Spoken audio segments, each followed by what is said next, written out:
Good afternoon and welcome to Harlem Sculpture Gardens. We are very blessed to have in the studio today the artist Carol Eisner. So, Carol, I just want to say thank you so much for coming today. Well, thank you so much for having me. Thank you, Savona Bailey McLean of the Harlem Art Fund and the New York Parks and Recreation Arts in the Park program for inviting me to exhibit Connected in Nicholas Park in Harlem. I'm Great. thrilled. Oh, I'm glad. So, Carol, we're going to take this time for you to just talk about your artistic practice. You have been creating sculptures for quite some time. So why don't you share with us your process for developing art, what inspires you, how do you conceptualize what you wish to make? Okay, I'll try. Uh, I started sculpting. I was always an artist. I worked as a fashion designer for Oh, many really? years till I was married and could no longer go to work after having children.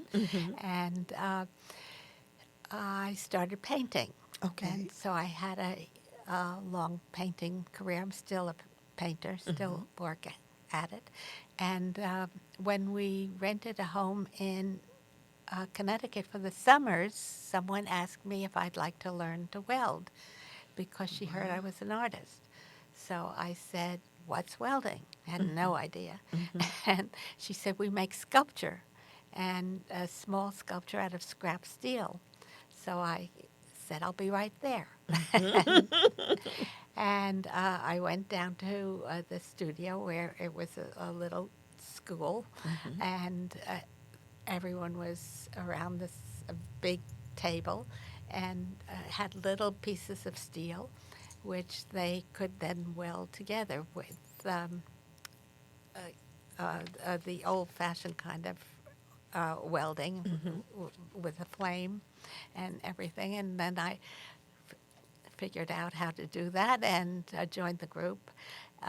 Then Dick was commuting, my husband, back and forth from work, and had another gentleman in the car with him in the cab that brought him home. And he saw one of my pieces hanging from a tree. Oh. And he asked, "What is that and how would I do it?" And Dick told him that I was learning to weld. He said, "Well, my wife would love that. Can I show it to her?" So his wife became my very dear friend. I brought her down there, and we were a welding couple at this school and decided that we wanted to make larger things. And so we had to leave the classroom and went and bought our own arc welder. And we had a gentleman, the garbage man actually, uh, who would take us to scrap yards, and we'd pick up steel there. What we had personal, professional, perfect, perfect what we wanted, and so she and I picked different kinds of scrap, and we take it home, put it on the lawn, and worked in my garage to put our own sculptures together. Wow. And that's how it started, that I was doing larger and larger stuff. And it's been a wonderful ride. Okay. All Yeah, right. and for most of the career, I did scrap metal. This is all scrap metal, and I'll tell you how I found that. Okay. And then I was doing something that was not steel, only Okay. steel wells, and I didn't know I couldn't put it together because welding doesn't work with steel with iron. It doesn't work on iron, so it was an iron Right. Right. scrap, and so he took me to a place in Bridgeport that could put it together by screwing through this Interesting. the iron So then you into the assembled it. steel, so it's assembled. Yeah. They did it. I couldn't do that. Okay. And from there, I asked them, there's this big uh, in the ground, a big uh, open space that was very, very long and deep. And I said, what was this for? And they said that was for rolling steel. And because then this, as they rolled it, the circle could go down into the ground. And for some reason, I said, do you roll I-beams? And they said, we've never done that, but we could try. Ah. And so I would do little models out of flexible half-inch steel, and so I could turn it and everything and make little models and bring it into them, and they would make 20-foot I-beam sculptures. And one of them is, one of the pictures you have is one of those I-beam sculptures. Wow, that's So- interesting. In fact, why don't we take a look at some of the works you've done in the past? You have Blue Rhythm, you have Deer Tree Redux, and you have Dancer. And they are all large-scale works. Yes, but not as large as the rolled I-beam sculptures. Gotcha, Yes, gotcha, these- gotcha. Yes, these are, most of my career was doing this scrap steel Okay, okay. sculpture. And that was wonderful. I could do that myself. It's only when I had an iron piece, Okay. like a piece of a railroad. I have a wheel of a railroad, which is now on top of a sculpture. But I couldn't do it. It had to go to the Bridgeport factory to Gotcha. drill through it Okay. and screw it together. Okay. So that was not welding. Okay. But then the rest of the sculpture was welding. And- Interesting. I learned a lot because we have another artist, Michael Post, who uses I-beams as well. So this is interesting Oh, learning oh, about oh. the different mediums that artists are using. So how did it feel all these years? You know, you're a woman welding, Yes. which is not very common, and you're dealing with other artists, mostly male, who are making sculptures. Did you feel that they were welcoming, sympathetic to what you were Well, doing? I didn't really know many of them, any of them, because I worked alone with my friend, and we joined Silver Mine Guild in Connecticut for artists, and they were very happy to show our work, and I still have work there, and there was no competition with Gotcha. other sculptors. Okay, Because all right. everybody worked alone in their own Studio. studio. Okay. Yes. All right, but that's good. And I know I just have to, talk a little bit about Richard Serra because he just passed away Yes. last night. A lot of people on We didn't read that this morning. Yeah, in the paper yet. it was quite shocking, I mean, he was up in age, but he really transformed public art in New York City Yes. and in the country. Did you have anything you wish to say about Mr. Serra? Well, I admired his work very much, and we saw it in a number of places at Silver Mine, at where's that place? Where I forget everything. Mass Mocha, I think he was at Mass Mocha too. No, I wasn't there. And Okay. what's the name of it that I showed in so many times? I forgot it.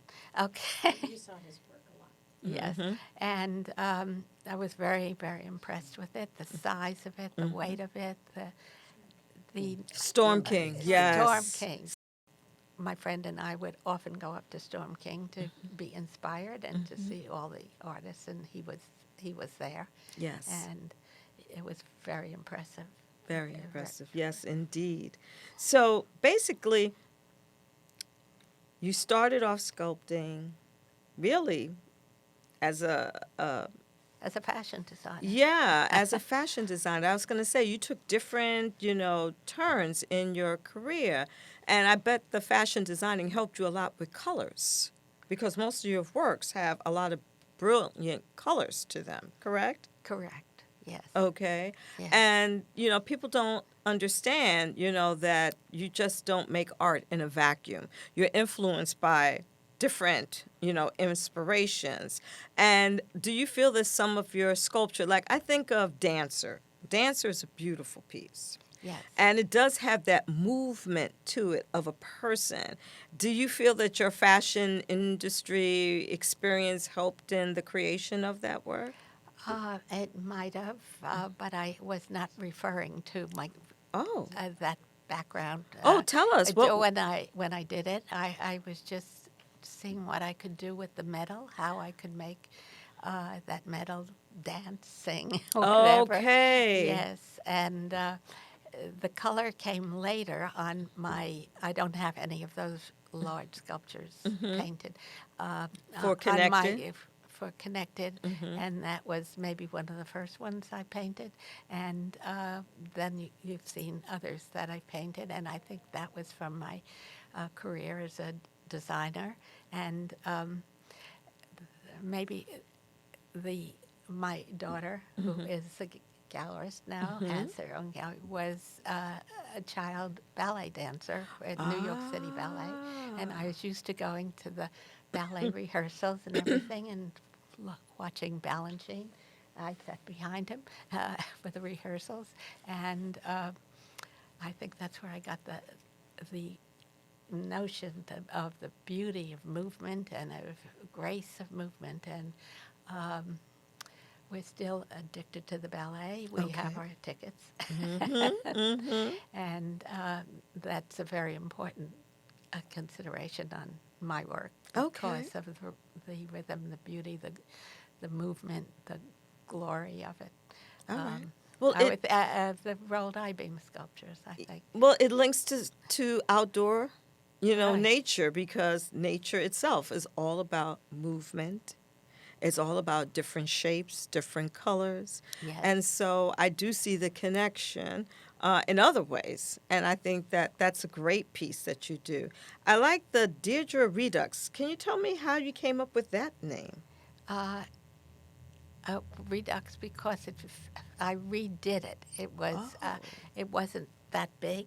Okay. It was just the center part, and it had a flat base. Okay. And when I decided to make it, redo it, I wanted a base that was very important under both sides of it. Mm-hmm. And then I added the top, the silver top Like a to crown it almost. to make it a crown, Mm-hmm. to finish it all off. So it was a redux, meant I redid it. Okay. And Deirdre must have been the first name I gave it for, Okay. for whatever reason. All right. Well, this is wonderful because, I love sculpture. I love the You fact that it must. could be abstract. It doesn't always have to be figurative. You can allow your imagination to roam. And so I just want to thank you for telling us how this all began for you.